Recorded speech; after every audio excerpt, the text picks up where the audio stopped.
going on guys? Asamax here, and finally, in-announce na ng Legend of Ymir ang kanilang official release date, which is October 28, 2025. So ngayong araw pag-usapan natin kung ano ang pwedeng makuha o reward once na naka-pre-register ka na sa Legend of Ymir. So dito makikita natin na pwede tayo makakuha ng Rare Companion Bardagi, Silver Chest, Enhancement Stone, Common Valkyrie Essence Card, at Common Valkyrie Crystal Stone. And also, pag naka-pre-register din kayo sa Play Store at App Store, makakakuha kayo ng badge, spear, star deck point, at silver. And pagdating naman sa event, pwedeng-pwede na kayo sumali dito sa pre-registration milestone event, kung saan pwede nyo makuha once na mag-up na ang game. So, makikita natin dito na ang naka-pre-register na ay 1 million plus na account.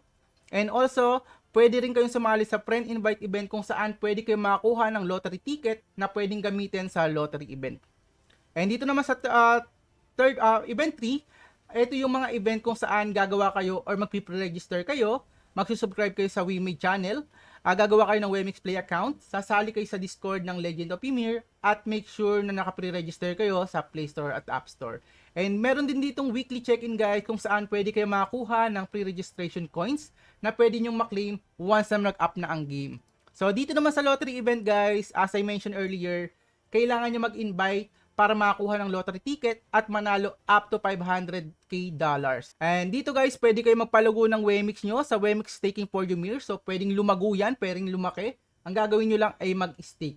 So ano pang hinihintay nyo? Napakaraming pa-event ni Legend of Ymir habang di pa nag-a-up. Mag-pre-register na kayo guys, nasa comment section ng link, and sabay-sabay nating abangan si Legend of Ymir. Let's go!